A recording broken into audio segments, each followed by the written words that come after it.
So everybody's all right. Facebook has changed the way we do this a little bit. So always a bit nervous when they tweak things. So just to say, I hope I'm going live in the right place. So we'll see. So let's get on with the blog. The vlog for this week. As usual, the blog was out on a Monday, and then the following Saturday I do a weekly video on that particular blog. Try and condense it and try and get that information out to as many people as possible, but also, to make it as accessible as possible for everybody. So this week we're talking about tips, two tips, to help children, get out of bed in the morning. If you read the blog, there's more than two tips in there because, mornings can be absolutely fraught with, I wouldn't say danger, can be, but it's very stressful. It can be very stressful. It doesn't have to be very stressful. There can be a number of reasons for why it's very stressful. So, maybe taking a step back, reevaluating what's going on is the right way to do it first off. So that's where I'm going to start with. So before you even begin to look at the actual morning routine or what's going on, look, there's some things you really need to look at. You've got to figure out your own child and their sleep needs. And we forget that, just like adults, kids can be night owls and larks. And when I'm talking about kids, I'm talking about teens as well. So if they're, a night owl, we have to really factor that into the morning routine. They're not going to be at their best in the morning. Just like you, if you're a night owl and your kids are larks, I've been there. You're not going to be the best in the mornings. I am definitely not a lark. And it isn't good. It isn't good. Believe me, it isn't good. So you have to factor that in and maybe factor in a little bit more time. One, if you as the parent are not a lark, then allow yourself a little bit more time to wake up. And if this is the kid, then you've got to also allow them factor in extra time for them to really wake up. So that might mean waking them up a little bit earlier, like 10, 15 minutes beforehand. I do it. I do it for myself. I know I have to get up by a set time. So I factor in a little bit of extra time on that alarm that gives me that 10 or 15 minutes to wake up because I'm just not a lark. So you really do need to check if that's going on for your kid. The second thing you've got to check in is the child getting enough sleep? And we're talking about teens here. Um, you know, we have to remember they need more sleep than we do. We need between 7 and 9 hours. Um, Children need a lot more depending on their age. Now, I have a whole blog where it lists out kind of roughly times. And there's a link in this week's blog to that one where you can see, um, you know, how much time different age groups need. But approximately a child would need about 10 hours. Um, so, are they getting enough sleep? Is something keeping them awake or waking them up in the night? So, what's going on? There could be multiple factors, um, clicking in there that can influence. Are they sleeping properly or not sleeping? Siblings. What's going on in the other sibling's bedroom?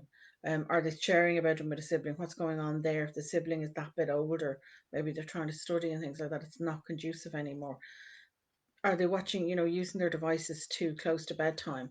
Diet, exercise, the actual environment in the room itself, and other conditions.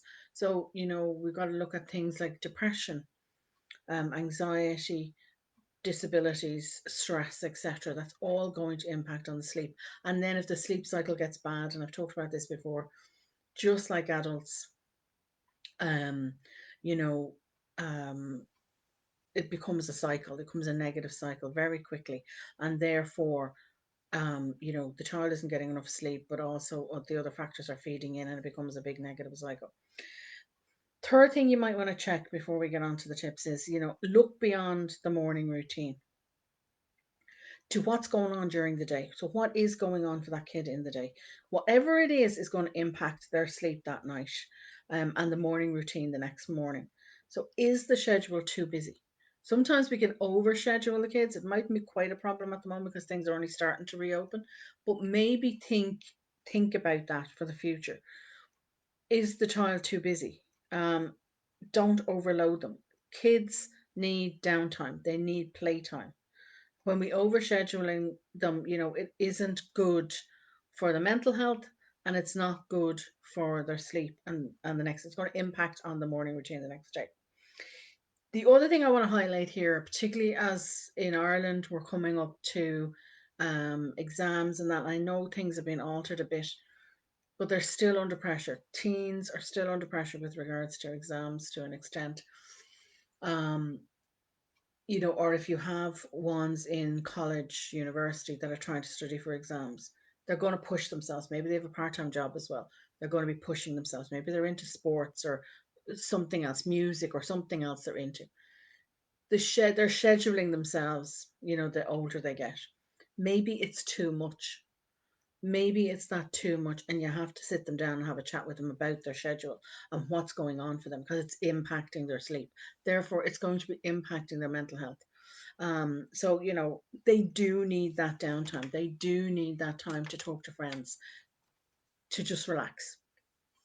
Let's get on to the actual tips themselves. So, in other words, become an investigator. Do a little, I always say that to parents, become a little bit of an investigator, a private investigator. See what actually is going on. Look at the whole picture, not just where the problem lies, i.e., in this case, it's the morning routine. First tip, have a bedtime routine. Start the night before. A good night's sleep is going to make all the difference to you and to them. We always think of, bedtime routines for the babies because we want to get them into some sort of routine, and the toddlers, and we want to get them down, into that routine. But bedtime routines are vital for everybody, whether you're a child, a teen, or an adult. We all need a bedtime routine.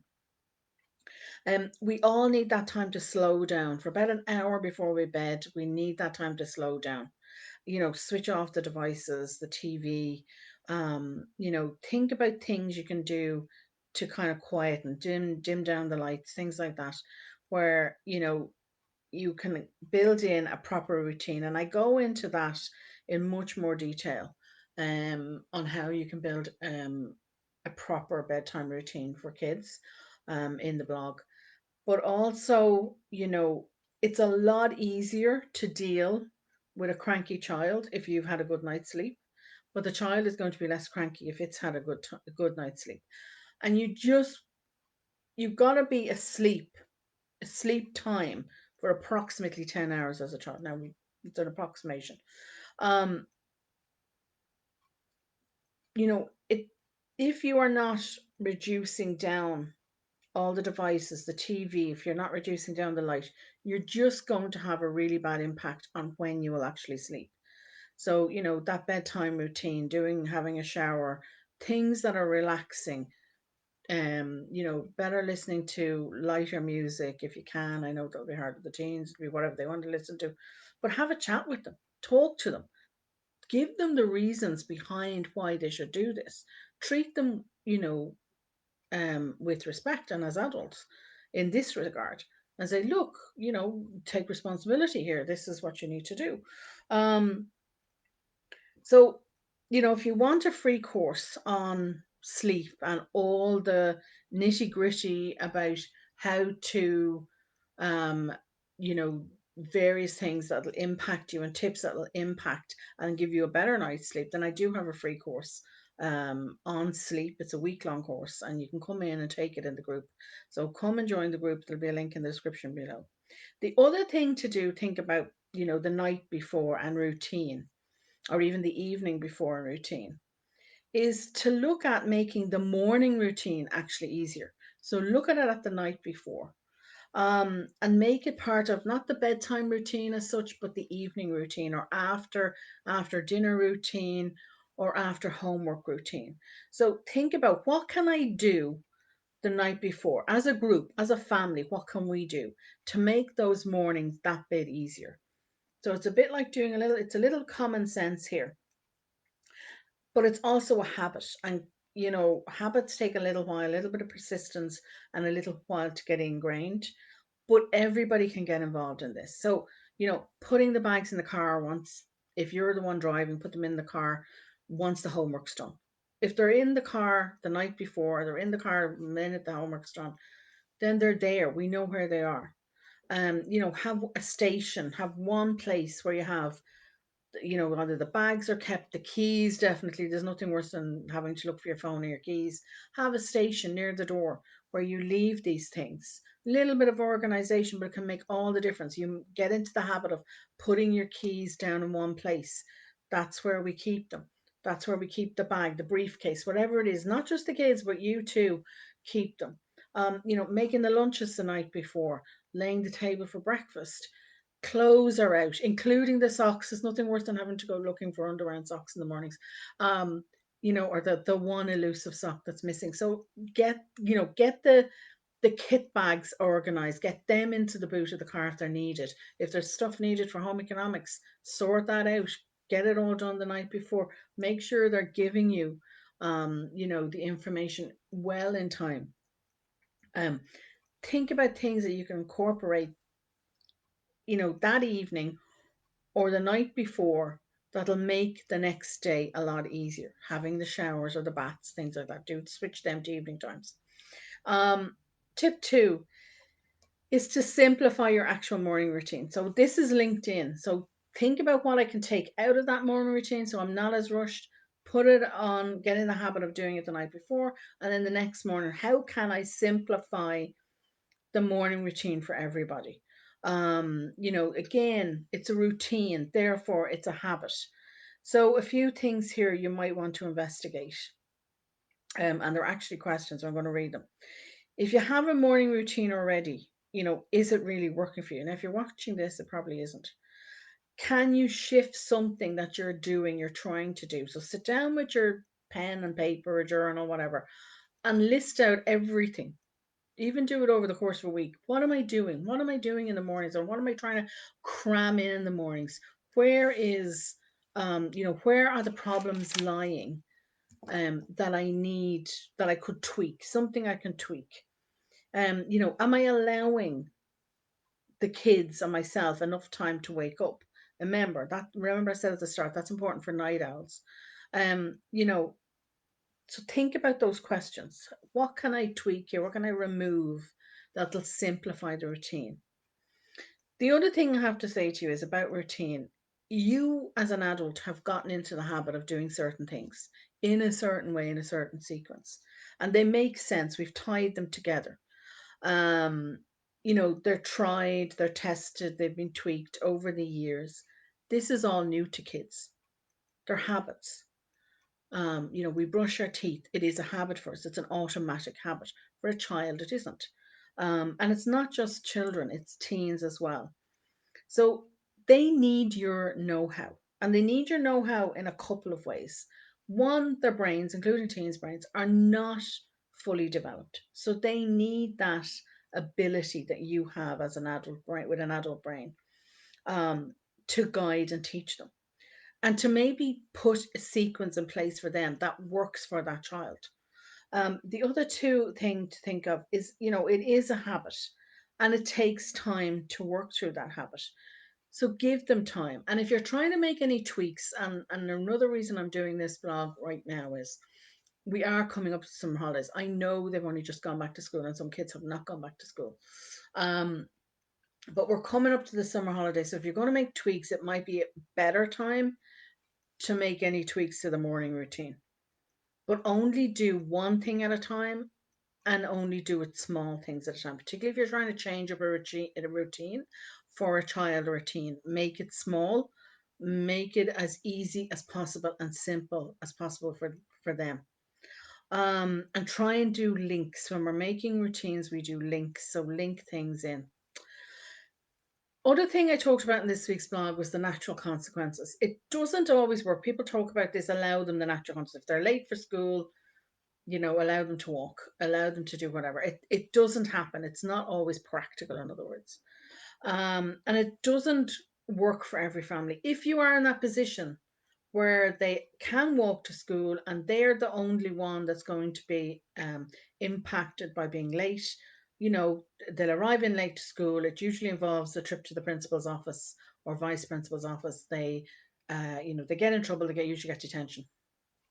Um, they have to face the consequences. Now that's usually with the teens I'm talking about. It doesn't always work because we're normally driving the kids to school. We're normally trying to get ourselves to work and that, so it doesn't always work. If anything like me, at one stage I had four different schools with five kids, so it was crazy time.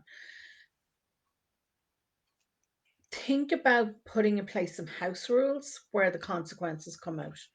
And I've said this to you before. Kids and teens, older children and teens, are great at putting in better consequences than we are. So, what would be a natural consequence if you're late? So, sit down, have a discussion with your partner, talk about, the problem, them getting up, being late. We're all being late. There has to be consequences for this. There has to be something that they have to face for this. We can't, it's impossible for us to do it with the school. Therefore, we have to have it in the house rules. So sit them down then. When you've had that conversation with your partner, sit them down. If they're older, talking about 8, 7, 8 and older.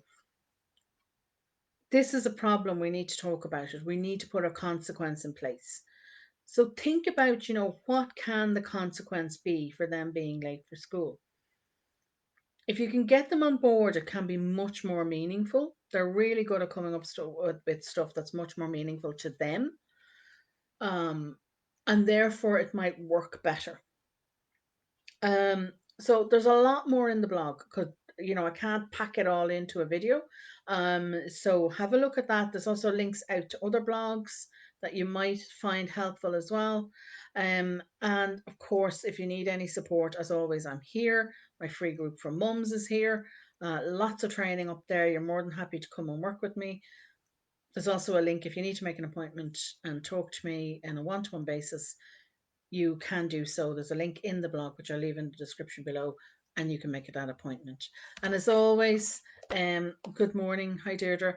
Thank you for tuning in. Thank you to everybody who watches live and everybody who watches in replay. And enjoy. In Ireland, we have a bank holiday weekend, so enjoy the bank holiday weekend. Hopefully, we'll get a bit of sunshine. And have a great week. Stay safe, and I will talk to you all again next week.